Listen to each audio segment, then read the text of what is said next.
Alors Ziad, on ne vous présente plus, mais je vais vous présenter quand même. Merci. Donc vous êtes professeur à l'Université américaine de Paris, responsable du programme d'études sur le Moyen-Orient, également membre du conseil scientifique de l'IREMO, et vous êtes, entre autres livres, le co-auteur de Dans la tête de Bachar el-Assad, qui est sorti en 2018. Oui, Ouais, fin 2018. Voilà. Donc ce soir, on est là pour discuter de la situation et de la crise économique et sociale au Liban. Alors je vais juste donner quelques petits chiffres qui ont en partie été cités tout à l'heure, mais qui donnent quand même une idée un peu de ce qu'est cette crise, au Liban. C'est une livre qui a perdu 95% de sa valeur, donc je ne sais pas si vous imaginez ce que ça représente, mais c'est vraiment colossal. C'est un taux de chômage qui a été multiplié par 3 et qui est aujourd'hui supérieur à 30%. C'est une dette publique qui est environ à 100 milliards de dollars, ce qui représente plus de 200% du PIB et qui ne cesse de croître. Et c'est, selon le Conseil économique et social des Nations Unies, 80% de la population qui vit aujourd'hui sous le seuil de pauvreté. Donc ce sont des chiffres assez alarmants. On en a déjà eu une petite idée à partir des vidéos qu'on a pu voir, mais je vais vous donner un exemple qui est un petit peu drôle, mais qui est assez tragique aussi, et qui est ma dernière arrivée à Beyrouth. C'était en fin septembre, début octobre dernier. Donc j'arrive. Le premier truc que je remarque, c'est que c'est la guerre totale des taxis à l'aéroport, ce qui n'était pas le cas avant. C'est-à-dire que là, on est vraiment comme au Caire, on n'a que des gens qui vous sautent dessus, qui vous disent taxi, taxi, taxi, taxi. Donc tout de suite, on sent que, on n'est pas dans une situation tout à fait normale. Et il s'avère que le mien est en retard. Bon, jusque-là, tout va bien, c'est à peu près normal. Sauf que j'ai eu la mauvaise idée d'acheter du chocolat, je suis sur mon parking, mon chocolat est en train de fondre, je suis en train de m'énerver. Il arrive après 20 minutes, il m'explique qu'en fait il est en retard parce qu'il a cherché de l'essence dans toute la ville et qu'il n'en a pas trouvé. Bon, ça je comprends, c'est pas grave, je suis pas de très bonne humeur, mais tout va bien. Là je vois et je remarque que sa voiture elle est vraiment complètement défoncée. Je lui dis mais qu'est-ce qui se passe, qu'est-ce qui s'est passé, c'est censé être un taxi d'une compagnie. Il m'explique qu'en fait la voiture a eu des accidents mais que les derniers mois c'était trop cher parce que toutes les pièces sont importées, parce qu'ils ne pouvaient pas. Ok, donc du coup je sens qu'on est parti pour quelque chose qui va être un petit peu compliqué. Et sachant que le prix du taxi, comme ça va donner un peu une idée de ce que c'est aussi les prix, et ça a augmenté depuis, c'était 300 000 livres. À l'époque, c'était 15 000 livres. Ça correspond à 10 dollars. En fait, les deux sommes correspondent à peu près à 10 dollars. Aujourd'hui, ce serait même 400 000 livres. Mais étant donné que les salaires ont très très très peu augmenté et n'ont pas du tout été indexés sur cette inflation complètement folle, ça fait qu'en fait, ce taxi depuis l'aéroport, pas grand monde en fait, est en mesure de se l'offrir aujourd'hui, quoi. Bon, du coup, je comprends aussi assez vite pourquoi sa voiture est dans cet état-là, c'est qu'il roule comme un pied, mais vraiment comme un pied, et il est au téléphone en permanence. Alors j'ai envie un peu de lui faire la remarque, mais qu'est-ce que vous faites? Sauf que j'ose pas trop parce qu'il parle avec un hôpital où il est en train d'essayer de négocier la dialyse de sa mère. Et là, alors là je me dis, là, dans quel pays on est arrivé? Et donc en fait, il essaye de négocier parce que chaque dialyse coûte 40 dollars et il essaye de négocier la dialyse à 30 dollars. Et on est vraiment donc dans des problématiques complètement absurdes. Il négocie pendant 20 minutes, il n'y arrive pas très bien. À la fin, il raccroche, je le sens complètement désespéré. Bon, j'essaie quand même de lui dire ralentis un peu parce que là, voilà, ça va pas du tout. Et là, il m'explique qu'en fait, il a cet argent, qu'il est dans la banque, mais qu'il ne peut pas le retirer parce que son compte est bloqué. Et donc, il se dit, mais ce que je vais faire, c'est que je vais faire comme tout le monde, je vais aller braquer cette banque, etc. Et on est là, mais c'est pas possible, en fait. Dans quel pays on peut se trouver pour en arriver à des extrémités comme ça? Parce qu'il y a eu récemment, j'imagine que vous avez dû voir, mais plusieurs braquages de banques avec des gens qui ont considéré ces braqueurs comme des héros, parce qu'en fait, c'était presque la seule façon d'avoir accès à leur propre épargne, quoi. Donc bon, après ça, il m'explique qu'en fait, il va payer quelqu'un qui va l'aider à faire sortir son argent de la banque. Donc ça raconte un peu la folie. Donc après, il appelle son frère ou sa sœur pour lui expliquer que ça n'a pas bien marché. Et à ce moment-là, ce qui devait arriver arrive. Il tape la voiture de devant, qui est une voiture aussi pourrie que lui. Donc les deux s'engueulent. Évidemment, personne n'a d'assurance, alors que lui, c'est quand même censé être une compagnie de taxi. Ils se disputent, ça se finit à l'amiable. Au final, la course que je lui ai filée, il lui donne. Et là, on remonte dans la voiture, et son commentaire, et ça m'a complètement scié, ça a été de me dire, ah bah tout le problème de ce pays, c'est les musulmans. Et j'étais là, oh là là, mais c'est pas possible. Non mais, et c'était dramatique, parce qu'en fait, le type, en plus, et vraiment, ce qui m'a vraiment déprimé, c'est que 3 ans plus tôt, il me disait qu'il était pour la révolution, qu'il était dans la rue, qu'il croyait en quelque chose, et sa conclusion de tout ça, alors qu'en fait, il ne peut pas retirer ses économies, il ne peut pas aller, il n'a pas d'essence, il ne peut pas aller à l'hôpital, et en fait, il ne peut pas payer l'hôpital pour sa mère, et en fait, il en venait à un truc identitaire, et sincèrement, ouais, j'ai été voilà, super déprimé. Et donc voilà, l'histoire est presque terminée, donc il me dépose chez moi. Donc je suis un peu secoué quand même. Je viens d'arriver, ça fait 10 minutes, enfin non, une demi-heure que je suis dans le pays et je suis déjà contrarié quoi. Et là, il y a un truc auquel je ne m'attendais pas du tout, c'est que mon super portail électrique, bah, il fonctionne à l'électricité, donc en fait ne marche pas parce qu'il n'y a pas d'électricité dans ces heures-là. Et donc du coup j'ai attendu 20 minutes de plus pour rentrer chez moi avec mon chocolat qui était un chocolat chaud quoi. Et donc voilà, donc autant dire que mon premier jour à Beyrouth, ça a été une catastrophe, mais que voilà, bon, cet exemple est un peu drôle, mais ça résume surtout la catastrophe dans laquelle le pays a pu tomber. Et c'est là-dessus que je voudrais rebondir, je voudrais poser la question à Ziad pour nous expliquer comment on a pu arriver à une catastrophe pareille et une telle crise au Liban. Je vais tenter, je ne suis pas sûr que je vais pouvoir répondre. Alors bonsoir tout le monde et merci d'être venu à cette rencontre. Je suis vraiment ravi et honoré. Merci Yves, merci Anne, et merci à Asabia et à toi Marwan. En plus, à côté de Ibn Khaldoun, c'est une tâche importante. Ibn Khaldoun, c'est un grand sociologue du XIVe siècle. Et donc Asabia, c'est un concept qu'il a développé sur les automatismes d'une communauté et sur ce qu'on appelle les dynamiques ou les solidarités automatiques. Durkheim et autres ont repris ce terme plus tard. Et Asabia d'ailleurs, ça résume un peu les relations au sein des communautés au Liban que Marwan a décrit un peu.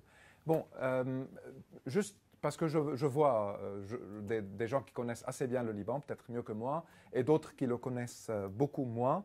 Ce que je vais tenter de faire, c'est quelque chose entre les deux, peut-être, au niveau de comment nous sommes arrivés là. Il me semble qu'il y a 5 raisons pour la catastrophe actuelle du pays. Peut-être qu'il y en a d'autres, mais disons qu'il y en a 5 principales. Souvent, on oublie que le Liban a connu 15 ans de guerre civile, mais également d'invasion israélienne et syrienne, avec une occupation israélienne qui a duré 22 ans, et une occupation du régime syrien qui a duré 29 ans. Et la classe politique qui a émergé après cette guerre civile était presque, dans sa grande majorité, issue de la guerre même. Ce sont les mêmes chefs guerriers qui ont recomposé le pouvoir au Liban, qui ont été au pouvoir, parfois élus, parfois à travers des compromis, et ils étaient sous l'hégémonie du régime syrien. Donc déjà, la guerre et sa culture et ses pratiques mafieuses et certaines de ces automatismes, de ces compromis et de tout ce que les miliciens ont, durant la guerre, pratiqué, va se retrouver dans l'après-guerre au sein du pouvoir même, donnant, dans ce sens-là, à la pratique politique et à la culture politique une allure mafieuse, milicienne, qui va durer, et elle dure jusqu'à maintenant. Il suffit de regarder les ténors de la classe politique pour voir qu'ils sont tous issus de la guerre civile, à part quelques-uns qui sont issus des milieux d'affaires et de l'économie, on va en parler. Donc il y a cette raison-là qui nous a pas, ce n'est pas juste une page tournée ou c'est une question qui appartient à l'histoire, elle nous accompagne jusqu'à maintenant et les chefs des milices nous accompagnent également. C'est tout ce qui s'est passé durant les années 90, les politiques et les choix économiques et financiers qui ont été mis en place. Certains peut-être étaient nécessaires pour la reconstruction du pays, mais ça a mené à un endettement, un surendettement, et on a pensé que ce n'est pas grave, il va y avoir une paix régionale. C'était le moment, début des années 90, du processus de paix entre Arabes et Israéliens. C'était en même temps la fin de la guerre froide et donc de nouvelles données au niveau des relations internationales. Il y avait un accord saoudien, américain, syrien pour trouver au Liban une certaine stabilité politique. Et donc, le premier ministre du temps, Hariri, qui était un allié des Saoudiens, le père de Saad Hariri, que certains peut-être connaissent des infos, il avait un grand projet de reconstruction qui va coûter, au niveau des dettes, au niveau du budget national et puis au niveau des services des dettes, c'est-à-dire des intérêts qui vont être payés, qui va coûter énormément, avec en même temps des forces au pouvoir issues de la guerre qui vont, à chaque fois qu'il y a un projet, réclamer des commissions, réclamer une part du gâteau, puisqu'on est dans un système qu'on appelle un système confessionnel, c'est-à-dire les représentants des communautés religieuses se retrouvent au sein du Parlement, au sein du gouvernement. Il y a un accord historique qui s'est constitutionnalisé, comme quoi le président de la République doit être toujours chrétien maronite, le Premier ministre musulman sunnite, le chef du Parlement musulman chiite, et puis on a une parité, 50% pour les musulmans et 50% pour les chrétiens, dans le Parlement et au sein du gouvernement, mais également au sein de l'administration publique. Ça, c'est la pratique, ce n'est pas dans la Constitution. Et donc, pour chaque après sous-communauté, donc pour les maronites, les orthodoxes, les catholiques, les arméniens orthodoxes, les arméniens catholiques, les protestants, les minorités chrétiennes d'un côté, du côté musulman, les chiites, les sunnites, les druzes et la petite communauté alaouite du nord Liban, ils ont tous également des pourcentages ou des quotas dans la représentation institutionnelle. Et puis, à la tête de chaque formation communautaire politique, il y a quelqu'un qui va essayer d'imposer les siens dans l'administration. Et donc, le clientélisme et le népotisme au Liban va croître avec la reconstruction, et les commissions et la corruption va devenir un cancer qui va en fait dévorer les institutions de l'intérieur. Donc les années 90 étaient à ce niveau-là importantes, même si, il faut le reconnaître également, il y a eu une reconstruction, il y a eu un retour d'une certaine stabilité économique, mais le coût était très très très cher. Et on va sentir ce coût-là quand finalement, à partir de 2004-2005, notamment à partir de la deuxième guerre en Irak, 2003, l'invasion américaine de l'Irak, les relations dans la région vont commencer à changer et l'affrontement entre l'Arabie saoudite et l'Iran va commencer et il aura des répercussions au Liban qui vont créer des crispations. Il va y avoir également, après la libération du Liban Sud, des questions internes qui vont diviser les Libanais. Qu'allons-nous faire des armes de Hezbollah? Maintenant que les Israéliens sont partis, il est temps que le régime syrien part aussi. Et tout cela va mener à un clash au sein du pays entre deux grands blocs, l'un qui a été considéré pro-régime syrien et l'autre anti-régime syrien. Et Hariri a été assassiné à ce moment-là. À partir de là, la question de l'économie va commencer à se poser et les gouvernements successifs vont trouver quelques solutions qui vont être catastrophiques finalement. C'est-à-dire, on ne peut plus trouver parfois des créditeurs de l'extérieur du pays. On s'endette au niveau des banques privées, des banques nationales, des banques locales. On prend des banques de l'argent pour financer les dépenses de l'État et on promet aux banquiers des intérêts très élevés qui, avec le temps et avec le peu de revenus que l'État arrive à générer, avec la fraude fiscale, avec la corruption et avec le peu d'investissement qui arrive au Liban, puisque toute la région rentre dans des phases de tension, tout cela va faire que l'État doit dépenser, il n'a pas de revenus, les banques sont promis qu'elles vont continuer à obtenir des taux d'intérêt très élevés et continuent à financer les dépenses de l'État, et ils les financent avec l'argent des personnes qui ont mis leurs épargnes chez eux. Et donc, il y a une grande partie de l'argent des gens qui a été déjà dépensé en alimentant parfois des réseaux de corruption, mais parfois en juste permettant à l'État de continuer de dépenser de l'argent. Et à partir de 2011, vous connaissez la révolution en Syrie, les révolutions arabes en général. Dans le cas syrien, ça se transforme en une guerre. Et avec cette guerre, il va y avoir des vagues de réfugiés qui arrivent au Liban. Puis il y a le Hezbollah libanais qui va aller se battre en Syrie pour soutenir le régime Assad. Et il y a les répercussions de tout cela, avec aussi de moins en moins d'investisseurs, de moins en moins d'argent qui rentre. Et le système continue à fonctionner de la même manière. On s'endette, on dépense, on promet des taux d'intérêt et on n'a pas les moyens plus tard ni de continuer à payer comme avant, ni de rendre l'argent aux banques. Et puis, et je termine là. Je donne un petit exemple là-dessus, mais ouais. Exactement. Donc, la guerre et l'élite politique de l'après-guerre issue de la guerre, les politiques des années 90, puis la question de l'endettement, le surendettement au niveau des banques, avec l'énorme corruption et le peu d'investissement à partir de 2011. Et après, il va y avoir plusieurs révoltes libanaises. On parle souvent de la révolution de 2019, mais il y a eu en 2011 déjà un mouvement contre le confessionnalisme accusé d'être derrière la corruption.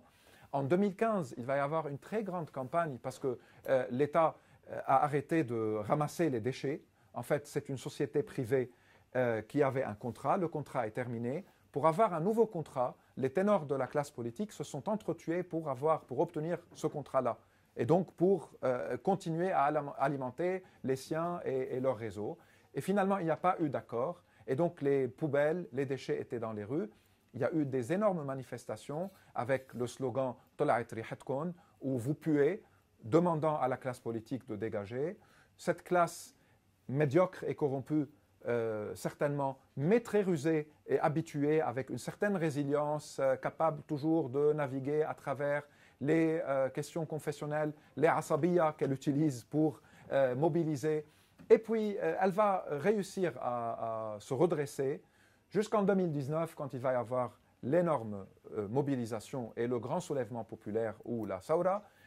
Malheureusement, encore une fois, entre l'effondrement économique, cette fois, qui devient une réalité, surtout quand les gens ont commencé à essayer de chercher leur argent, avec les milliards de dollars qui sont partis, avec les banques qui ferment leurs portes, la panique, la dévaluation de la livre libanaise, puis la pandémie, et le couvre-feu qui va suivre la pandémie et qui va ne plus permettre aux gens d'être dans la rue pour manifester.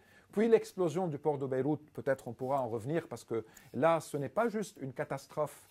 Il y a des responsables et il y a des années et des années que les stocks du nitrate d'ammonium étaient dans le port de Beyrouth. On ne le sait pas, on ne le savait pas, bien qu'il y avait des correspondances entre certains responsables de l'État. Finalement, on découvre certaines raisons, mais pendant 7 ans, dans des mauvaises conditions, ce nitrate d'ammonium était stocké. Il va détruire une partie de la ville et ravager des quartiers entiers, causer des départs. Et donc, toute une série d'événements va mener jusqu'à la situation actuelle. Juste un exemple, puisque Marwan a donné des chiffres. Quelqu'un qui touchait, par exemple, 1 000 $, l'équivalent de 1 000 $ ou de 1 000 € en 2017 ou en 2018, touche aujourd'hui l'équivalent de 40 ou 50 €. Donc de 1000, on est passé à 50. De 2000, on est passé à 90, 100. Ça, c'est les revenus des gens si on voit le pouvoir d'achat. En même temps, leurs salaires n'ont pas augmenté en livre libanaise pour accompagner cet effondrement de la livre. C'est resté presque la même chose. Ce qui fait que leur pouvoir d'achat est réduit à une sortie en supermarché pour acheter les besoins, les nécessités de la maison. S'il y a des factures médicales à payer, c'est une horreur. Il y a beaucoup de gens qui ont déscolarisé leurs enfants, ou bien des lycéens qui ne peuvent plus aller aux universités, parce qu'au Liban, plus de 50% des universités sont privées. L'université nationale n'a pas suffisamment de place pour tout le monde. Donc, c'est tout un pays qui est déréglé. Et les raisons sont humaines, ce n'est pas une catastrophe naturelle, sont des politiques, sont des responsables, sont des puissants. Et malheureusement, peut-être on reviendra sur cela, le Liban a un autre cancer qu'on appelle l'impunité. Ce n'est pas seulement le cas du Liban, c'est le cas de tout le Moyen-Orient, que ce soit en Palestine avec l'occupation israélienne, que ce soit sous les régimes barbares en Syrie ou ailleurs, ou que ce soit au Liban. L'impunité règne. Il n'y a pas un seul responsable d'une violation, d'un crime qui se trouve devant la justice, ce qui fait que quand tout est permis pour les puissants, ils protègent les leurs et on reste dans un cercle vicieux. Jusqu'à maintenant, le juge qui enquête sur l'explosion du port subit des pressions. Il a été d'ailleurs destitué. Puis on parle d'un nouveau qui va le remplacer. Puis il y a un autre qui dit non, il va faire son retour. Et l'enquête s'est arrêtée. Hein. Il y a des éléments, mais ça n'avance pas. Pardon, j'ai été un peu long pour cette première... C'était très intéressant, merci. Non, mais justement, est-ce que c'est pas un petit peu le serpent qui se mord la queue? C'est-à-dire qu'en fait, cette crise, elle a pu exister aussi parce qu'il y a une défaillance profonde de l'État. Il n'y a pas eu Absolument. d'investissement structurel qui permettait d'amortir un petit peu une crise telle qu'elle. Et elle continue et elle s'aggrave parce qu'il n'y a pas de possibilité parce qu'il n'y a pas d'intervention politique en fait. Tout à fait. Et là, on en est à la combien, 6e et bientôt 7e tentative d'élire un président. On n'en a toujours pas. On a une vacance de pouvoir. On a une absence totale d'action publique. Est-ce que est-ce qu'on n'a pas est-ce que cette crise, c'est pas avant tout une crise politique, Absolument. Et une crise structurellement politique, quoi. Tout à fait. En fait, aujourd'hui, le Liban, avec tout cet effondrement économique qu'on décrit, avec l'absence de services publics, avec 1 heure d'électricité par jour, le reste, c'est souvent soit des générateurs de quartier, avec un abonnement mensuel qui continue, le prix continue à grimper. $200 pour exactement. Un abonnement, vraiment pour avoir à peu près 16 heures d'électricité par jour dans des quartiers de banlieue. Donc ça veut dire 8 heures sans électricité, et c'est $200. $200 au taux nouveau. Donc ça veut dire qu'en fait, il y a des quartiers où il n'y a pas d'électricité du tout de la journée, quoi. Donc ça veut dire que pas de travail, ça veut dire qu'ils sont obligés d'aller au cybercafé pour faire des demandes de boulot. Enfin, c'est un cercle infernal, quoi. Absolument. Et en plus, avec les coupures d'électricité, il y a les coupures de chauffage. En été, c'est étouffant. Il y a le problème aujourd'hui de l'essence, du carburant. Donc pour les voitures, c'est aussi un grand problème. Dans un pays où il n'y a pas beaucoup de transport public, où tout est géré par soit des taxis, soit les VTC, soit les gens qui ont leur voiture et qui n'arrivent plus à remplir l'essence. Donc, c'est vrai qu'avec tout cet effondrement, aujourd'hui, si on regarde juste les institutions, il n'y a pas de président de la République. Le mandat du président sortant est fini le 31 octobre. Il n'y a pas eu depuis d'élection. Je vais essayer d'expliquer pourquoi. Il n'y a pas de gouvernement. Le gouvernement actuel a démissionné après les élections législatives mai dernier. Là, il est en train juste de gérer les affaires courantes, mais ils n'ont pas réussi à former un gouvernement. Et ça peut durer des mois. D'ailleurs, avant le dernier président de la République, on a eu plus de 2 ans sans président de la République. Il peut y avoir parfois plus d'1 an sans gouvernement. Et on était en train de discuter. Parfois, on a l'impression que rien ne change s'il y a un président ou pas, s'il y a un gouvernement ou pas. Cela est dû peut-être au fait que la société s'est habituée depuis des décennies à gérer ses propres affaires, à essayer tout le temps de survivre. On se réveille le matin et on dort. Je donne toujours l'exemple, je ne sais pas comment ça se passe à Marseille, quand il y a des grèves au niveau des transports, au niveau des métros. Quand il y a une grève, il y a un train sur 10 ou un train sur 5 ou sur 4. À Paris, tout le monde bouscule, tout le monde pour essayer de rentrer. Quand on a des enfants, on crée tout de suite comme une surface ou une zone de sécurité. On devient extrêmement agressif pour un moment qui est exceptionnel, en général, dans la vie courante, dans la vie quotidienne, dans la vie de chaque jour. Au Liban, on se réveille chaque matin avec cette question de survivre, de bousculer, de s'imposer, d'être parfois agressif pour pouvoir faire avancer des papiers, des demandes, réclamer des droits qui sont des droits. Donc, cette société-là s'est quand même habituée avec le temps à gérer ses affaires et la classe politique est assez contente. On gagne du temps, il y a la diaspora qui envoie de l'argent, il y a un peu d'aide qui vient de temps en temps d'organisations internationales, il y a des initiatives, il y a le travail formidable qui a été présenté, qui montre une solidarité, des associations qui sont là, qui ont une histoire depuis la guerre et l'après-guerre. Donc mais en même temps, ceci ne peut pas fonctionner et incarner l'idée d'un État, d'une nation, d'où les crises cycliques. Mais pourquoi on a ce problème-là? Aujourd'hui, le système politique libanais est complètement paralysé. Le système politique libanais, on l'appelle, il appartient à une famille de systèmes politiques qu'on appelle les systèmes consociatifs. Le système belge n'est pas très loin, le suisse n'est pas très loin philosophiquement, dans le sens où dans les sociétés qui sont divisées verticalement, où les identités qui peuvent être verticales, ethniques, confessionnelles ou religieuses, linguistiques, la démocratie à majorité simple risque de ne pas bien fonctionner parce qu'il suffit qu'une minorité se soit complètement exclue pour qu'elle considère que le processus est discriminatoire ou ne lui permet pas d'être présente. Donc on passe à un système consensuel ou consociatif, c'est-à-dire que ça ne fonctionne pas par majorité absolue, par 50% plus 1. On a besoin de majorités qui sont parfois les 2 tiers. Et tout ce qui est moins de 2/3 dans une séance électorale du président de la République, il n'y a pas de quorum. Et les gens qui ne veulent pas élire un certain président se retirent de la séance. Donc il n'y a plus de quorum. On passe à quelque chose qui ressemble à une vétocratie. Chaque groupe qui n'est pas d'accord, s'il a 1/3+1, il peut bloquer le Parlement comme le gouvernement. Il n'y a pas de quorum, donc on ne peut pas élire un président. L'élection présidentielle se passe au Parlement. Ce n'est pas les citoyens et les citoyennes qui votent. Donc on paralyse jusqu'à ce qu'on trouve un accord sur un candidat. Et tant qu'il n'y a pas cet accord-là, celui qui peut gagner avec une majorité ne pourra pas gagner parce qu'on se retire de la séance, il n'y a pas de quorum. Même chose au niveau du gouvernement. Donc c'est un système qui est capable de s'auto-paralyser. Et les ténors de la classe politique connaissent très bien les rapports de force. Ils sont là depuis plus de 40 ans, entre la guerre et l'après-guerre. Ils savent manipuler, ils savent compter, voir comment le quorum fonctionne. Et chaque fois qu'un groupe n'est pas satisfait, il peut bloquer les institutions. En plus, il y a un groupe qui est surpuissant, qui est le Hezbollah. Il a une légitimité populaire dans le sens électoral et communautaire, il n'y a pas de doute, mais il est en plus armé et il fait peur à beaucoup d'autres. Et donc, il arrive aussi à imposer des chantages, à imposer des conditions du jeu. Et tout cela fait que le système aujourd'hui est bloqué.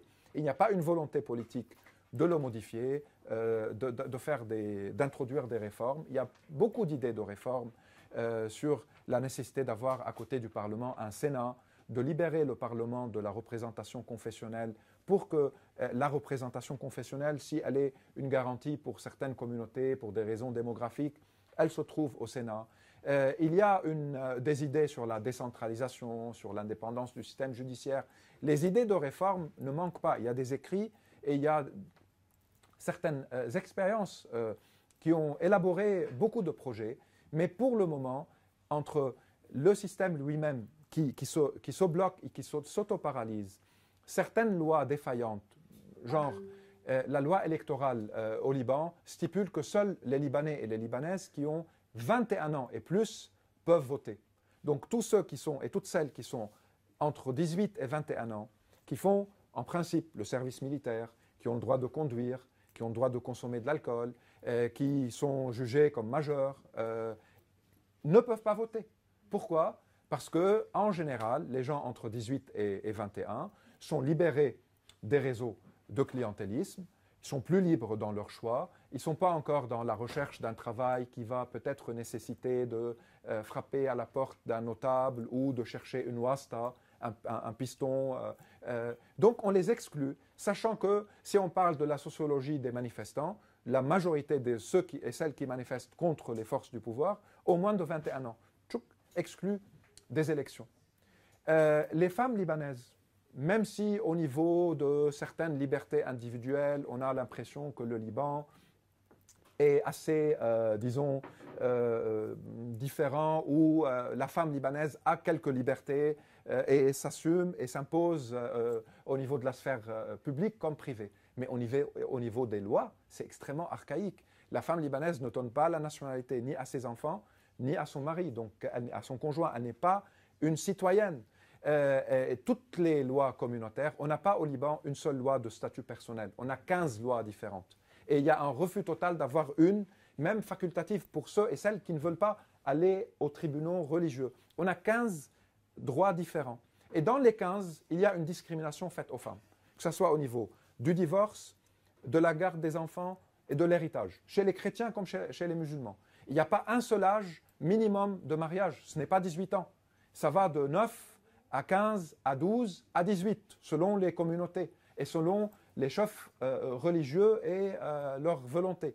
Donc, un État, des lois qui discriminent contre les femmes, qui écartent une grande partie de la jeunesse du processus politique, essaye tout le temps de se préserver et arrive à le faire à travers aussi des lois électorales qui font des circonscriptions découpées selon les intérêts des candidats dans certains cas, qui inventent des lois électorales en essayant de mélanger proportionnel avec le vote préférentiel qui diminue en fait l'importance du vote proportionnel.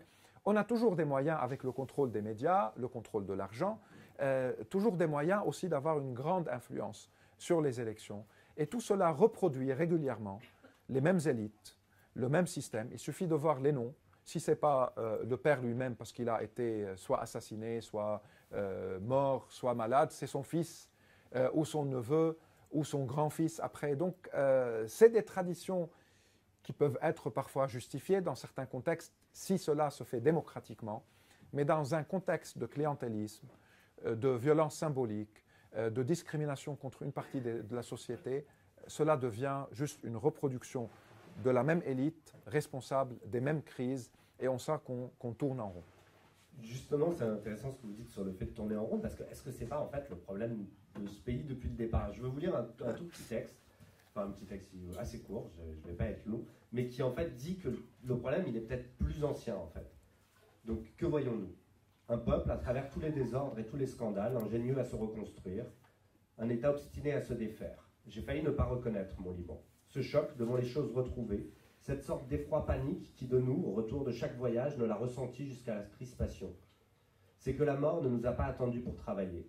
Et il faut s'être absenté d'un être ou d'un bien, ou bien d'un lieu pour mesurer dans une perception instantanée cette implacable marche du mal qui n'est pas apparue à tous ceux qui ont continué de couler leur vie dans le décor familier et qui ne comprennent qu'ensuite que c'est trop tard. Ils comprennent que c'est trop tard, qu'au moment où ils tiennent déjà un cadavre entre les mains.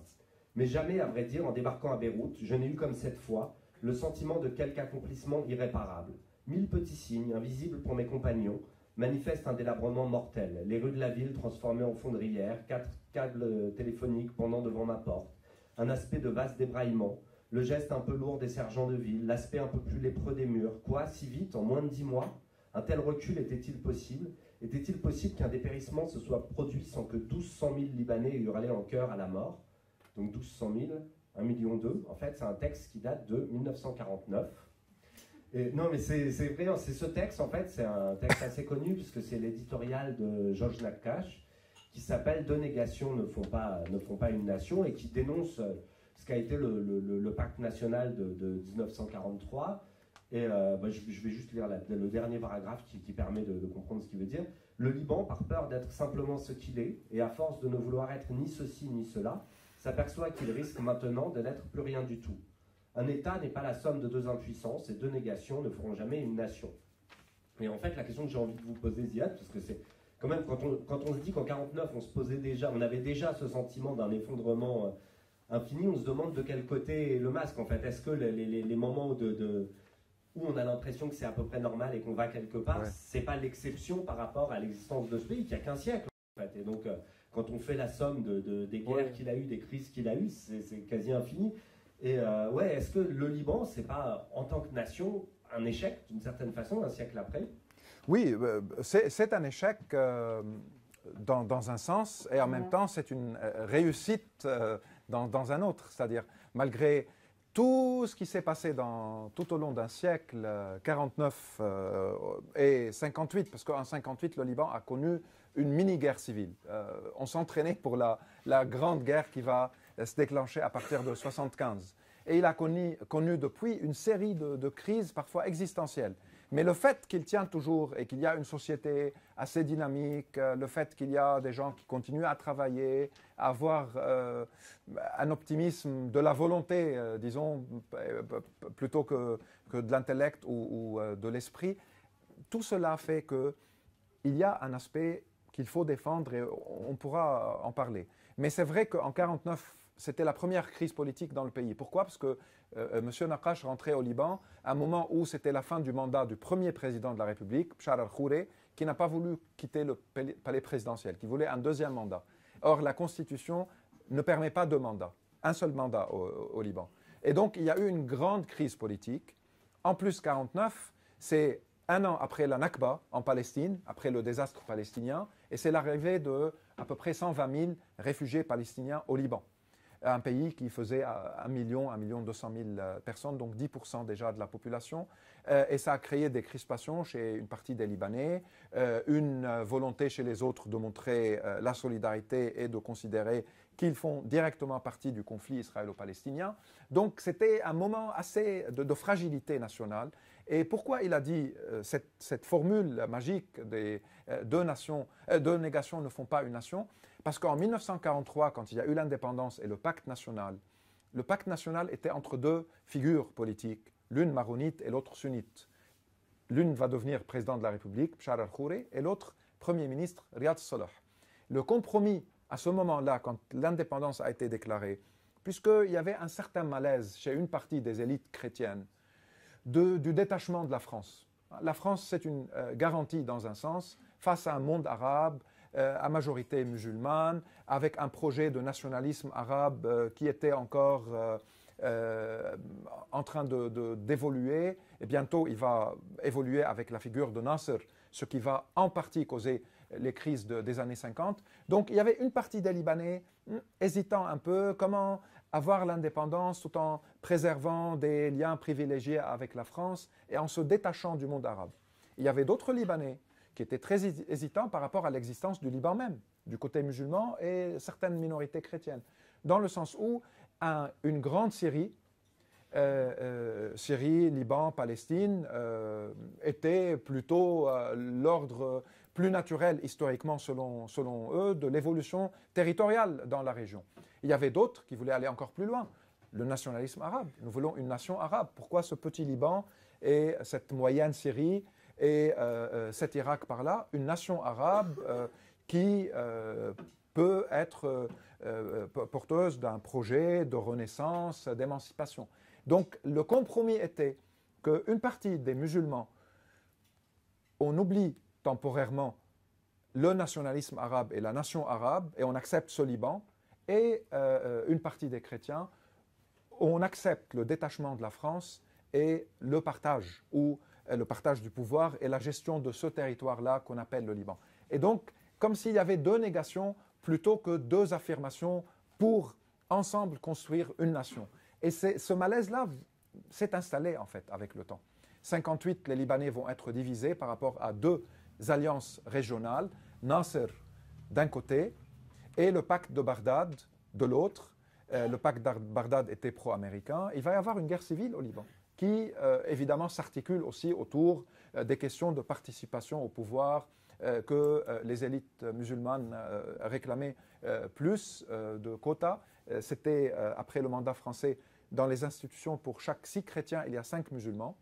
Et ce n'est qu'après la guerre que c'est devenu 50-50, à égalité. La guerre de 75, il y avait beaucoup d'éléments et de facteurs internes, mais il y avait aussi la question palestinienne. On soutient ou pas les Palestiniens et leurs efforts armés à partir du Liban. C'était aussi une des raisons. Donc encore une fois, on est de quel côté et dans quel camp, avec des accusations réciproques. Les questions de l'appartenance, de l'identité de ce pays n'ont jamais été résolues. L'accord de Taïf a essayé de trouver un autre compromis. On disait au début que Lubnan dhu wajh arabi. Lubnan a un visage ou une face arabe et non pas est un pays arabe.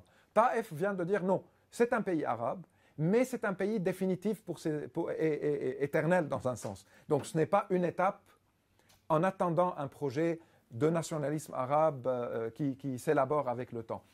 Tout le temps, il y avait des quêtes de compromis et tout le temps, on a le sentiment que ça marche au bout de quelque temps et puis quelque chose, un nouveau paramètre. Maintenant, c'est l'Iran, l'Arabie Saoudite. Il y a eu un moment où c'était la cause palestinienne. Avant, c'était Nasser, nationalisme arabe ou le pacte de Bagdad. Durant la guerre froide, il y avait évidemment les pro-Union soviétique et les pro-États-Unis.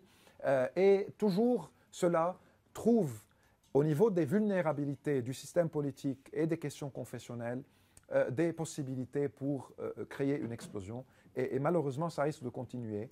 La question, pour reprendre ce fil-là au niveau de l'évolution historique, fait que, avec tous ces problèmes d'identité, avec toutes ces alliances régionales qui s'imposaient, avec toutes ces vulnérabilités, le Liban continue jusqu'à maintenant à avoir un certain niveau et un certain degré de diversité politique, de liberté d'expression, de dynamisme sociétal, de soulèvement populaire, de clubs dans les universités, d'écrivains, d'écrivaines, des mouvements de femmes. tout cela n'est pas non plus négligeable malgré toutes les tragédies nationales. Et donc, il y a un mérite aussi à cette société qui essaye de survivre et qui a subi la guerre civile, l'occupation israélienne, l'occupation syrienne, les interventions d'une bonne partie des pays de la planète, la pauvreté, l'effondrement économique, récemment la pandémie. Une génération a vu tout ça, une seule. Les vagues d'assassinats qui ont frappé des intellectuels, qui ont frappé des politiques, qui ont frappé des élites dans le pays, évidemment des journalistes. Et malgré tout cela, il y a encore dans ce pays-là des résistances, il y a des possibilités toujours de trouver, même si c'est par bricolage quotidien, des solutions. Et ce n'est pas rien. Tandis que toutes les nations autour de nous ont connu des coups d'État militaires, des dictatures, l'annulation de la vie politique avec un seul parti au pouvoir. Je pense que ça mérite aussi, autre que la condamnation de cette expérience historique. Ce n'est pas une condamnation, mais non, je sais, en fait, c'était le fait que, au fond, ça existait aussi. Enfin, il n'y a pas eu de coup d'État parce qu'il n'y a pas eu d'État. Enfin, au fond, les seuls moments où il y a eu un État un peu solide, il y a eu une tentative de coup d'État en 61. Dès qu'il y a eu... Oui, mais elle était comique comparée au coup d'État dans la région. Ce que je veux dire, c'est que dès qu'on a commencé à essayer d'avoir un État, on a eu les... Non, mais paradoxalement, est-ce qu'en fait, justement, cette énergie-là, moi, c'est bizarre, mais c'est ce qui constitue une sorte d'identité de tout le monde de Liban. C'est une sorte, justement, d'énergie du désespoir qui permet à chaque fois de réinventer les choses.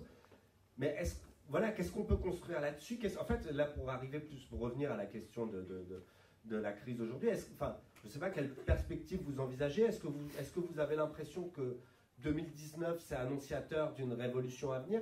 Parce que ce qui était intéressant en 2019, c'est qu'en fait, on avait l'impression, en y étant, que pour la première fois, c'était par la rue, en tout cas au début, ça a créé ça, qu'il y avait justement un désir d'être ensemble, un désir de faire nation, d'être quelque chose qui était le Liban. Après, assez vite, on s'est rendu compte qu'on a refait les mêmes choses, même au sein du mouvement lui-même. C'est-à-dire qu'on a commencé à séparer les camps des uns et les camps des autres. Il y a eu...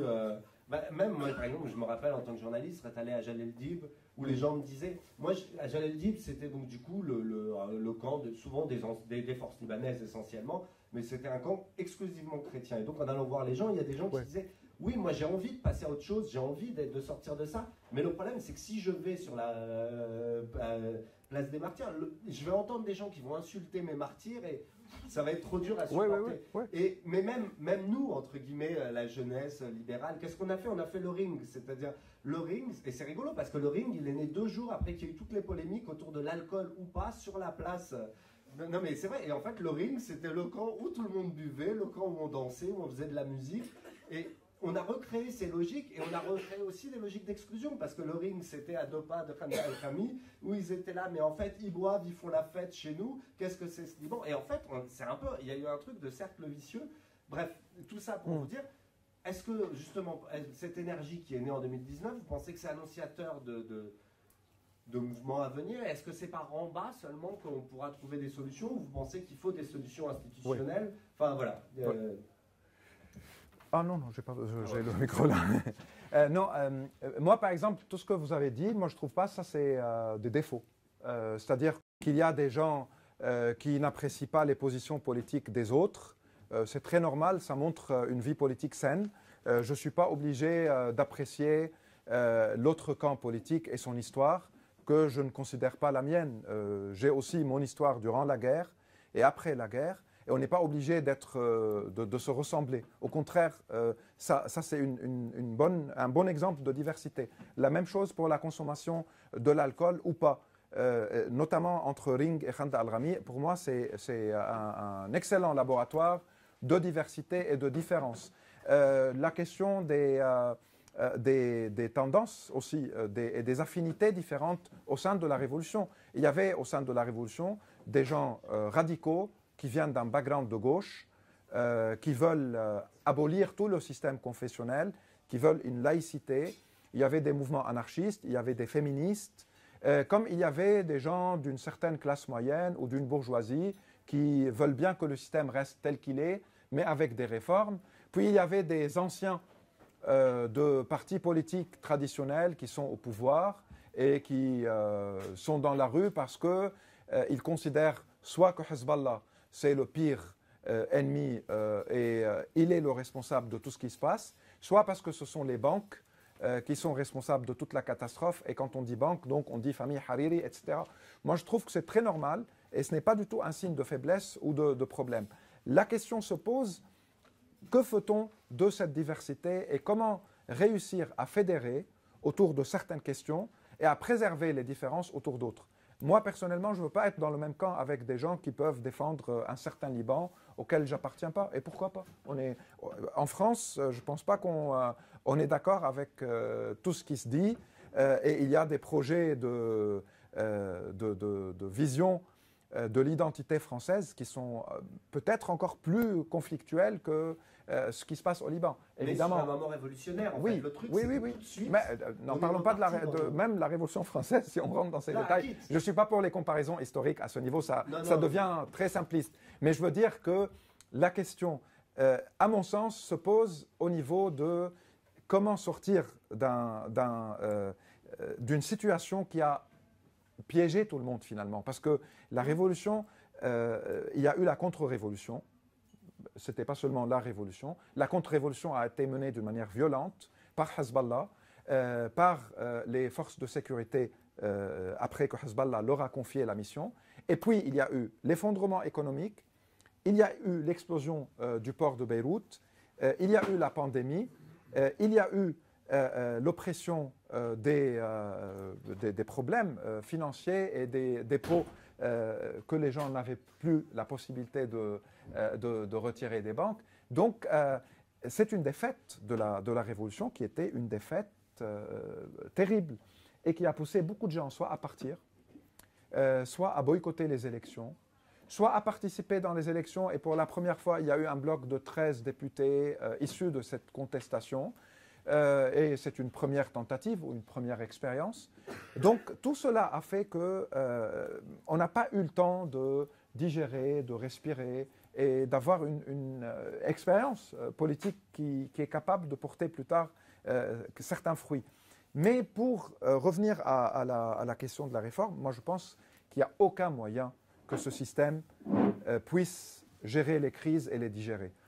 Ce système lui-même produit des crises.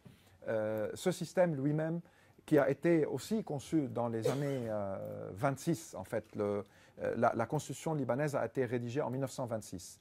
Et le pacte national en 1943, Taif en 1989 a ajouté des modifications, mais depuis 1926, plein de choses ont évolué dans le pays. L'idée du confessionnalisme ou du consociativisme était née quand le Liban avait des notables, soit dans les régions des féodaux, soit des marchands et des commerçants ou des avocats dans les villes, et il y avait dans toutes les alliances politiques des représentants de toutes les communautés. Le Liban aujourd'hui connaît de plus en plus une volonté de certains groupes dans chaque communauté de monopoliser la représentation politique de la communauté. Et donc, quand il y a des divergences politiques, ils amènent des blocs communautaires pour s'affronter. C'est le cas des sunnites avec les Hariri et des chiites avec Hezbollah et Berri. C'est le cas des chrétiens durant la guerre avec Bachir Jmaïel, après avec Jarja et Aoun. C'est le cas des Druzes avec Jumblat. C'est le cas de presque tout le monde, et tout le monde s'imite dans ce processus de tentative d'hégémonie au sein de la communauté. Et d'ailleurs, même la dernière phase de la guerre civile au Liban, c'est la phase dans laquelle, au sein de chaque communauté, il y a eu les combats les plus acharnés entre Amal et Hezbollah, côté chiite, entre Aoun et Jarja, côté maronite. Donc, ça montre aussi une volonté chez chaque camp de vouloir annuler les autres ou les écarter pour dominer. Et avec ce genre d'hégémonie communautaire, le système ne peut pas fonctionner. Parce que là, la question du tiers plus un, la vétocratie, s'impose toujours. Et on peut se retirer, il n'y aura plus de chiites si Hezbollah et Amal se retirent. Les sunnites, Hariri a tenté aussi de légitimiser les représentants sunnites au sein du Parlement. Ça n'a pas vraiment fonctionné. Du côté chrétien, s'il n'y a pas les forces libanaises ou les aounistes, il y a un manque aussi au niveau de la légitimité confessionnelle, entre guillemets. Du côté des Druzes, c'est la même chose avec Walid Jumblat.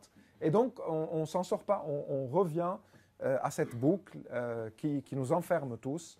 Et la seule façon pour pouvoir la briser, une nouvelle loi électorale, une décentralisation administrative, des projets pour en finir avec le confessionnalisme politique au sein du Parlement et avoir le Sénat à côté pour rassurer et offrir des garanties aux minorités, et puis un changement de tout le programme économique. Tu as parlé de l'absence d'investissement au niveau de certains secteurs.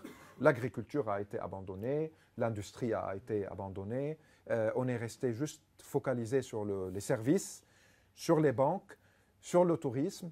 Dès qu'il y a une crise dans la région, le tourisme recule, les banques subissent, et puis on se retrouve dans des situations où on attend l'aide internationale. Et l'aide internationale ne va plus venir sans condition. En plus, avec la guerre en Ukraine, c'est devenu encore plus difficile. Et c'est aujourd'hui du bricolage, encore une fois, la diaspora, un peu de tourisme irakien, quelques donations, les organisations internationales, et puis le savoir-faire libanais, cet ajustement à toute situation. On a inventé maintenant les fresh dollars. Tout le monde parle, combien tu touches, fresh dollars. Fresh dollars, ce sont les dollars qui viennent de l'extérieur du système, des salaires payés par des organisations internationales ou par des institutions qui payent une partie du salaire en dollars, une autre en libanais. Chacun commence à trouver... Et le reste en dollars. L'ollar de livres libanaises et dollars. Donc on trouve toujours des taux qui n'ont rien à voir avec la réalité. Il y a plusieurs taux. Il y a eu pendant un long moment le taux 1500 livres, comme si rien n'a changé. Puis il y a eu 8000 livres, puis il y a eu 12 000 livres, puis 15 000 livres, puis 20 000 livres. Et certaines universités commencent à dire on prend le dollar à 15 000, à 12 000, à 8 000, bien qu'il est en réalité à 30 000 ou à 40 000 quand on va au bureau de change. Les factures, parfois, c'est hallucinant. Pour ceux qui font des allers-retours, qui ne vivent pas là-bas et observent l'évolution des prix, un sandwich falafel, le sandwich le plus populaire et délicieux d'ailleurs, était à 1500 en 2018. $1, 1500. Il est devenu à 22 000 il y a un an. La dernière fois, il est à 36 000. Et il y avait ce qu'on appelait le falafel extra, c'est-à-dire on met un falafel de plus et plus de tarator. Hein, et on lui donne 500 livres dans le temps de plus, il met encore plus de salade ou de trucs comme ça. Les sandwichs maintenant, c'est, encore une fois, je ne sais pas si c'est un ajustement, un savoir-faire ou comment on l'appelle. On enlève, au lieu de mettre 4 falafels, on met 3. Donc on gagne un peu du côté du vendeur. Oui, au shish taouk, au lieu de mettre 5 pièces de poulet, on met 4. Et on essaye de ne pas trop augmenter les prix parce que sinon personne n'achète. Donc c'est toujours du bricolage encore une fois. Mais les prix, de passer de 1500 ou de 2000 pour un sandwich à 40 000 ou à 36 000 ou à 50 000, bien que les salaires n'ont pas changé véritablement, c'est incroyable. Et parfois quand il y a des restaurants qui avaient leurs fiches avec le prix en dollars et en livres libanaises, parce que l'économie libanaise s'est dollarisée à partir des années 80. La dame est partie, elle pensait que je ne vais pas parler d'Israël, comme si ce n'est pas mon sujet préféré d'ailleurs, de parler de l'occupation israélienne. Mais après l'invasion israélienne du Liban, le grand effondrement de la livre libanaise a eu lieu pour la première fois dans les années 80. C'était après les destructions de l'infrastructure libanaise par l'invasion. La livre libanaise est passée de 3 pour le dollar à 4, puis à 5, puis à 15, puis à 20, puis à 40 livres. Moi, je me rappelle très bien de comment chaque jour on observait les changements et les prix en fonction. 40 livres, pas 40 000. Enfin, 40 livres, oui, oui. Le dollar, quand la guerre a commencé, faisait 2 livres libanaises, 8. Puis il est passé à 75. Il est passé à 3 livres. Puis il est passé à 4 livres dans les années juste après l'invasion israélienne. Puis il a commencé une montée vertigineuse jusqu'à, en 85, il est arrivé à 40 livres libanaises, 40. Et c'était évidemment, comme aujourd'hui, la diaspora, 50 $, 100 $, chaque famille libanaise envoyée de l'extérieur pour aider, le temps que les gens commencent à s'ajuster avec ce changement. Mais à partir de ce moment, l'économie a été dollarisée. c'est-à-dire que je ne fais plus confiance à la livre libanaise. Tout ce que je gagne, je dépense, et autant que je peux, quand je mets de côté, je les mets en dollars dans les banques. Et donc les dépôts des Libanais, aujourd'hui, sont en grande majorité en dollars, et non pas en livres libanaises. Et c'est là où la tragédie pour eux, quand ils retirent, la banque leur donne toujours des anciens taux. Ou bien, à les limites, vous pouvez retirer 400 dollars seulement, ou 600 dollars selon vos dépôts. Et il faut savoir aussi, 50% des Libanais, certains même disent 50,%, n'ont pas de compte bancaire. Donc, ils ne sont pas affectés directement par l'effondrement des banques. Ils sont impactés par l'effondrement de la livre libanaise et de l'économie. Et parmi les autres qui ont des dépôts, 1% des Libanais détiennent 50% des dépôts dans les banques. 50%. Ça montre aussi les disparités et les inégalités terribles dans le pays. Et probablement, parmi les 1%, certains ont réussi à sortir leur argent. Parce qu'on parle aussi de, certains évoquent 27, d'autres 30, certains arrivent à 40, exactement, à 40 milliards de dollars qui sont partis, bien qu'en principe, il y a un capital control. Ils n'ont pas le droit de virer leur argent vers l'extérieur. Mais des complicités, souvent avec des banques ici, à Monaco, à Luxembourg, Liechtenstein, Suisse, peut-être la France, je ne sais pas, parce que beaucoup de Libanais ont la double nationalité aussi, et donc ont des comptes là où ils ont déposé leur argent, ce qui fait que la structure même des richesses au Liban est en soi un sujet de recherche pour voir comment on accumule au Liban des fortunes comme ça et comment on arrive à trouver toujours des moyens de les sortir. Donc pour revenir juste à ce qu'on disait, c'est encore une fois une question reliée à l'indépendance du système judiciaire, à l'impunité, à la nécessité d'enquêter. Il y a eu un moment où on se posait cette question dans la presse, « Min ayna laka hada » où est-ce que vous avez eu tout cela pour essayer de donner des réponses, pour imposer aux hommes politiques, puisqu'on n'a pas de femmes politiques malheureusement. Avant de devenir député ou ministre, on veut voir votre compte bancaire pour le comparer à ce qui va se passer 6 mois plus tard ou 1 an plus tard, ou ça dépend du ministère.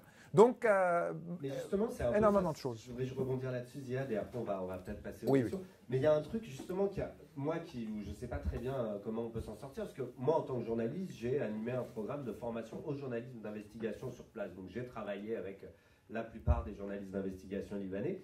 Et en fait, un des gros soucis, c'est qu'il y a des journalistes très compétents et il y a des grosses affaires qui sortent. Le problème, c'est quand il n'y a pas de justice derrière. Exactement.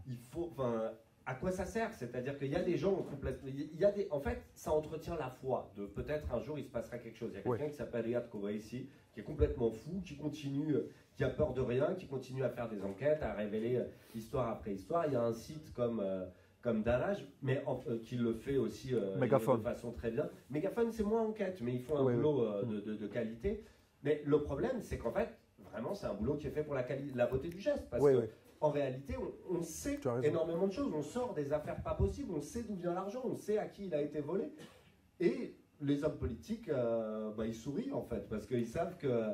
Et les seuls qu'on a réussi à peu près à atteindre, c'est Riyad Salamé. Il a été atteint non pas parce qu'il est sorti au Liban, mais parce qu'il est sorti dans la presse étrangère. Et ça va être sur ses avoirs à l'étranger. Donc...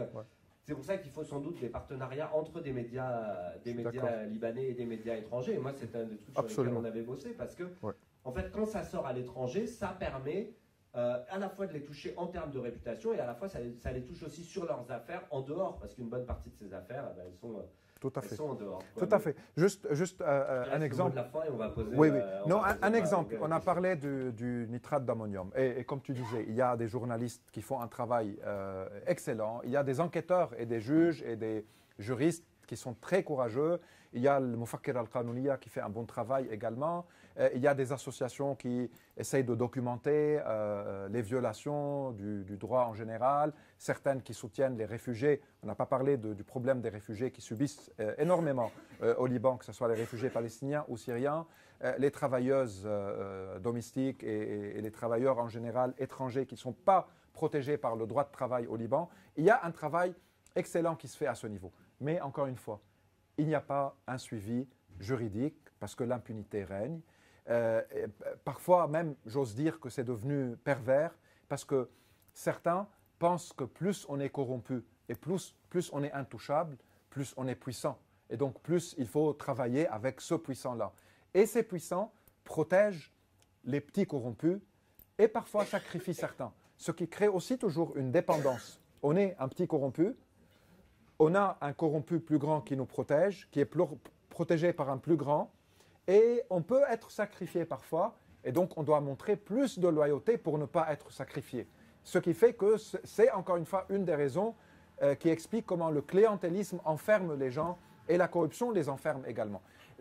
L'explosion du port de Beyrouth, il y a eu une enquête journalistique qui a essayé de montrer l'origine du bateau, qui a acheté le nitrate d'ammonium, pourquoi il est arrivé au port de Beyrouth et qui a eu des conclusions assez importantes. Hein. On a des noms de 3 hommes d'affaires très proches de Bachar el-Assad qui ont eux-mêmes amené le nitrate d'ammonium au Liban.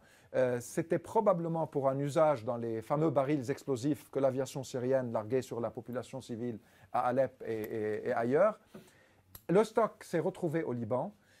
Il y a eu des pressions pour que le départ de ce qui restait, parce que certains disent heureusement qu'il y a eu un grand... Non, ce n'est pas le mot correct, parce que malheureusement pour les Syriens, mais si tout le stock est resté à Beyrouth et il a explosé, la catastrophe aurait pu être beaucoup plus grande. Une bonne partie était déjà partie en Syrie, le reste est resté au Liban, dans des conditions scandaleuses, dans un hangar. Certains disent qu'il y avait des feux d'artifice à côté, d'autres disent non, c'était... Ouais, oui. D'autres disent qu'il y a même eu quelqu'un qui réparait la porte avec le soudeur.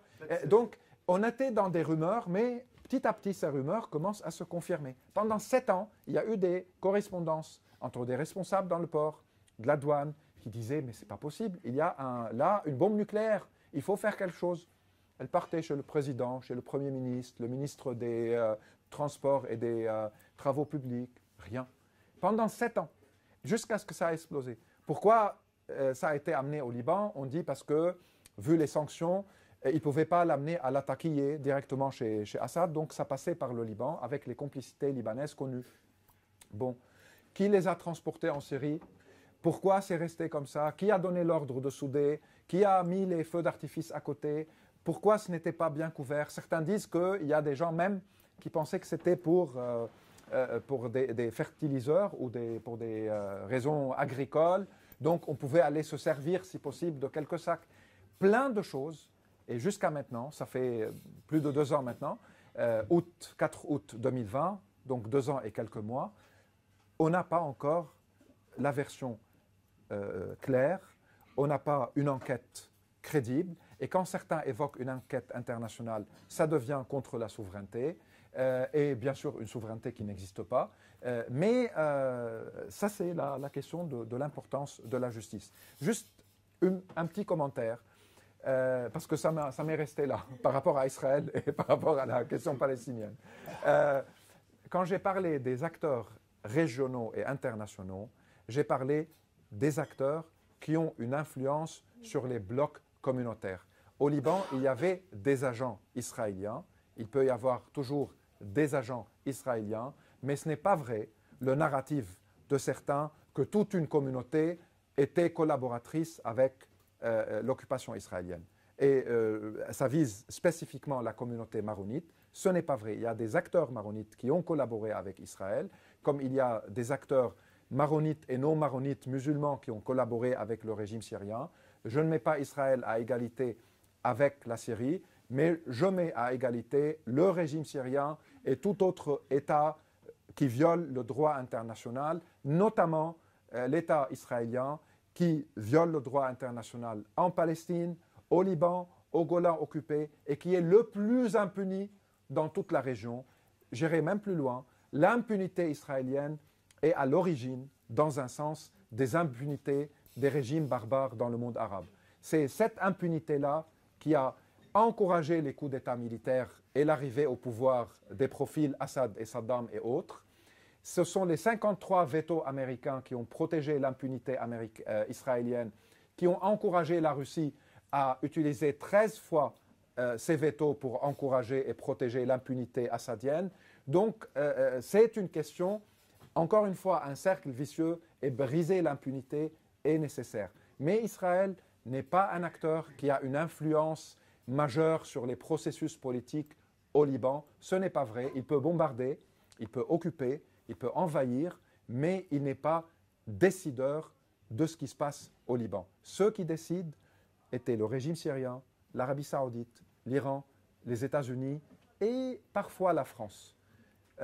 Et donc, juste pour que cela soit clair, on peut aimer Hezbollah, c'est le droit de tout le monde, ça n'a rien à voir avec toute cette histoire. Mais moi, je veux juste ajouter une petite information par rapport à ça. Toujours, on voit au Liban qu'on accuse toujours l'Israël. On ne dit pas que l'Israël sont des anges, quoi. Je sais qu'ils ont envahi le pays et tout, mais à un moment, il faut dire aux Libanais, arrêtez juste d'accuser et voyez qu'est-ce qu'il y a à l'intérieur. C'est pas toujours regarder à l'extérieur qu'est-ce qu'il y a, parce qu'à l'intérieur, qui a voté? On avait eu la chance maintenant, les élections dernières, en 2022, les élections législatives. Est-ce que les Américains et les Israéliens, c'était eux qui sont venus et qui ont eu le droit de vote, de voter pour l'élite politique? Non, c'est les Libanais. C'est les Libanais c'est eux qui ont décidé d'aller et de voter pour de faire revenir au pouvoir cette élite politique ça fait depuis 30 ans qui nous a amenés là, quoi. C'est tout à fait juste, mais en même temps, on ne peut pas nier le fait qu'encore aujourd'hui, les Israéliens, ils ont aussi un agenda sur la scène libanaise, c'est-à-dire ils ont des ennemis particuliers, et enfin, il y a dans des jeux, des jeux, des amis, des ennemis, les amis de mes amis, et on est quand même dans un truc où tout le temps, mais alors ce qui est pervers, hein, mais c'est enfin, ouais, voilà, on a aussi cette réalité. Au début, ils ne sont pas des anges, on sait que c'est au-delà. Là, c'est pas cette question d'ange, c'est pas un vocabulaire politique. Des crimes horribles, mais moi je me suis dit, il ne faut pas toujours juste dire. Non, il faut regarder nos responsabilités. Ne voyez pas le problème en interne, quoi. Non, mais c'est... ouais. Bonsoir. Non, c'était juste un peu pour mettre en perspective les chiffres. Enfin, je ne sais pas si beaucoup d'entre vous se rendent au Liban assez régulièrement, mais en tout cas c'est mon cas. On parle souvent de 80% de la population qui a sombré dans la pauvreté. Ça, c'est des chiffres, en tout cas selon les informations qui ont été sorties par les SCOA. Qui, d'une certaine façon, ne prennent pas en considération les transferts d'argent d'étrangers. Ouais. C'est-à-dire que depuis 2019 et 2020, il y a des centaines de milliers, moi j'en fais partie, de jeunes qui ont quitté le pays, qui se sont installés. Maintenant, vous voyez, moi j'ai beaucoup d'amis qui soutiennent leurs parents maintenant, qui étaient à la retraite, donc voilà, donc c'est aussi, parce que c'est un peu, vous avez décrit quand même l'image du Liban, enfin, de Beyrouth, en tout cas, maintenant, si on rentre à Beyrouth, maintenant on va voir les restaurants bondés de monde, les clubs qui débordent, avec des entrées dans les clubs, parfois 700, 800 000 Libanaises, ce qui correspond presque à un SMIC. Mais les gens continuent à payer. Donc, c'est-à-dire qu'il y a quand même d'autres ressources dans le pays. Les affaires reprennent à Beyrouth en ce moment. Donc, aller au Liban, je veux dire, ne pensez pas, c'est pas Mogadiscio complètement au point où. Voilà. Il y a une épidémie de choléra dans le Akkar en même temps. C'est-à-dire que c'est vrai, et en fait, quand on arrive à Beyrouth, tous les cafés sont absolument pleins. Et en effet, ces chiffres, en fait, c'est une estimation. C'est vrai. Et qui ne prennent pas en compte la réalité de l'économie libanaise qui est bien plus complexe que ce qu'on vient de décrire. Et d'une certaine façon, et donc je vous encourage à continuer à aller à vous rendre au Liban, à ne pas avoir peur de vous rendre au Liban. La sécurité, malgré son enfance, est toujours meilleure que dans certains quartiers de Paris. Je veux dire, à Beyrouth, on peut quand même circuler la nuit. Je vous encourage à vous rendre au Liban. Oui, moi je suis en partie d'accord avec vous. Et on disait avant que, à mon sens, ma dernière visite il y a 3 semaines, la situation est meilleure qu'il y a quelques mois, parce que cet ajustement aussi, je prends la rue Hamra par exemple, avec plein de restaurants maintenant destinés aux Irakiens, ils se sont réajustés, réaménagés pour une nouvelle clientèle afin de pouvoir survivre et continuer. Il y a les fresh dollars, il y a les salaires qui moitié-moitié, il y a beaucoup de dons de la diaspora et du soutien aux familles. Donc les choses commencent à bouger. Ça ne veut pas dire que c'est une solution de la crise économique qui n'a pas de solution. Mathématiquement, les pertes du Liban et les pertes au niveau des sommes colossales Maintenant, l'État et les banques reconnaissent autour de 80 milliards de dollars perdus. Et ça, ni la diaspora, ni les 5 000 par là, ni les restaurants pleins, rien ne va pouvoir rétablir cette somme, parce que ça, c'est des sommes de gens qui vont aller aux banques et qui n'ont pas leur argent. Donc là, ça, c'est à notre niveau. Mais c'est vrai aussi, mais toujours les statistiques, moi, je reste un peu prudent, que ce soit par rapport aux 80% ou par rapport à tous les restaurants et les cafés pleins, parce que si on compte le nombre de chaises dans tous les restaurants et les clubs et les cafés du Liban, ça peut correspondre aussi à 10% de la population libanaise qui n'est pas affectée par la crise. Hein, donc, il faut toujours, même à ce niveau-là, garder les prudences. Dans les 7 milliards d'euros et de dollars qui ont été reçus au Liban. Oui, on était en train de parler. Oui. 50% du PIB du oui. pays. C'est énorme, c'est énorme. Oui. Donc, c'est quand même. Ouais, alors il y avait Yves derrière. Ouais. Oui, il y a une question là qui m'interroge beaucoup, c'est la société civile. On a beaucoup parlé de la société civile, et en disant quel était l'espoir de l'avenir du Liban, parce qu'elle s'est fortement mobilisée. Et de quoi est-elle le nom, la société civile? On la connaît assez peu. On dit que le Liban est peut-être le pays qui a le plus à la fois d'ONG et d'associations. Possible. Dans le domaine caritatif, humanitaire, etc. Mais aussi, j'ai vu émerger, disons, je ne sais pas comment les appeler, des associations à caractère politique, et qui présentaient des programmes de réforme. Oui. Et puis, tout d'un coup, tout ça a disparu. Et donc, il y a un effacement, je trouve, de la société civile. Alors, quelle en est la raison? Beaucoup l'ont lié au phénomène de migration, parce que ceux que l'on voyait, et d'ailleurs, je le dis à propos des femmes, donc tu as souligné effectivement cette question, pour dire qu'elles étaient mises de côté, mais elles étaient au devant de la scène. Bien sûr. Il suffisait de regarder les images.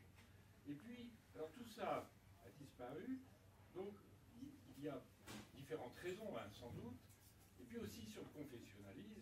Mon analyse que j'ai faite, étant observateur, disons, de la situation au Liban encore récemment, eh bien, il y a encore de beaux jours devant nous. Et pourquoi? Parce que dans la difficulté, on voit que chacun va vers sa communauté pour avoir la protection minimale. Alors avant, c'était le clientélisme, il y avait de l'argent, il y avait de la redistribution, maintenant il y a beaucoup moins d'argent. Alors là, c'est concernant, parce que le président de la République, Macron, lorsqu'il était là-bas, il avait déjà son projet, avant même d'atterrir au Liban, en disant c'est la fin du confessionnalisme. Il a vu tous ces acteurs-là, et puis finalement, tout ça n'a pas bougé, puis finalement, il a fini par dire le contraire, une deuxième interview. Et alors, concernant la jeunesse, effectivement, qui est l'espoir, et donc j'avais effectivement vu comment certains voyaient qu'il fallait, pour changer les choses, disons, baisser, disons, l'âge de vote électoral, oui. Passer de 18 ans à 16 ans. Qui se sont opposés, je prends le souvenir que... De 21 à 18. Pardon, de 21 à 18. Eh bien, ce sont certains partis politiques, et notamment le président Hamad. Et pourquoi? Parce qu'il y a vu qu'il y avait là aussi un risque qui est lié aussi peut-être au fait qu'il y a des revendications qui sont nouvelles, on voit au sein des universités, oui. Où le terme de citoyenneté apparaît très fort, de laïcité. Il y a même eu, je me souviens, il y a quelques années, des défilés au Liban autour du thème de la laïcité. Oui. Et ça, donc c'est un espoir. Mais si on n'en veut pas, c'est parce que là, on voit qu'il y a des éléments de contestation. Et moi, je le lis aux évolutions démographiques aussi. Parce qu'on sait qu'au milieu chiite, disons, l'évolution, disons, de la démographie est plus importante. Peut-être, c'est pas une certitude, que la communauté chiite est probablement la communauté la plus importante et a dépassé encore récemment, disons, la communauté sunnite. Ce qui pose un autre problème. Ziad, je te laisse répondre. Oui, alors, juste rapidement pour le 21-18, il y a certains ténors politiques, comme tu dis Yves, qui refusent. Et il y a aussi une certaine crainte démographique chrétienne que ça sera encore plus déséquilibré au niveau démographique si les 18 ans votent. Donc, le patriarche, par exemple, pendant un moment, rejetait la demande. Puis, il y a eu des tentatives, encore une fois, de compromis. On accepte 18 ans, mais en même temps, on accorde le droit à beaucoup de Libanais qui n'ont pas le passeport libanais mais qui vivent au Brésil, parce qu'il y a le mythe qu'il y a plus de Libanais au Brésil qu'au Liban, ou plus de descendants Libanais au Brésil qu'au Liban. On accorde le droit de vote à des Libanais qui vivent à l'étranger et qui n'ont pas de passeport libanais, et qui n'ont jamais d'ailleurs demandé un passeport libanais, mais puisqu'ils sont à majorité chrétienne. Donc on rééquilibre entre les Libanais brésiliens et 18 ans au Liban. Ce qui est un peu... il y a eu même des enquêtes et une tentative. Et il y a eu une pièce de théâtre, je me permets de faire la pub, où c'était juste pour montrer parfois les aspects surréalistes du Liban, d'une amie Sandra Ishe, où moi j'ai proposé qu'on donne aux Libanais du Brésil la nationalité libanaise, comme ça on aura une mesa plus importante avec des salgado, on aura la caipirinha avec l'arak, et on aura une belle équipe de football libanais. On peut penser à plein de choses après pour développer. Mais ça n'a pas marché, la question des 18 ans. Il y a beaucoup de résistance pour le moment, mais même démographiquement, c'est encore une fois une illusion. On reporte l'échéance de 4 ans. Mais dans 4 ans, ceux qui avaient 18 ans auront 22 ans. Donc le déséquilibre démographique va se poursuivre. Maintenant, pour la société civile, il est vrai qu'elle est très active. Elle a toute l'expérience du travail durant la guerre civile, où elle a, dans un sens, tenu le pays, avec les initiatives, le travail de quartier, les grandes organisations qui sont mobilisées pour des raisons caritatives ou pour même gérer des centres d'éducation. Il y a eu plein de travail de la société civile. Ça s'est de nouveau développé à partir de la fin des années 90 et très récemment, avec beaucoup plus peut-être de maturité politique. Il y a des mouvements de femmes, il y a des mouvements où le début d'un mouvement au sein des universités privées, parce que l'université libanaise c'est très difficile pour différentes raisons. Il y a une faiblesse au niveau des syndicats. Il y a des centres et des campagnes et de nouvelles formes de militantisme politique et culturel et social.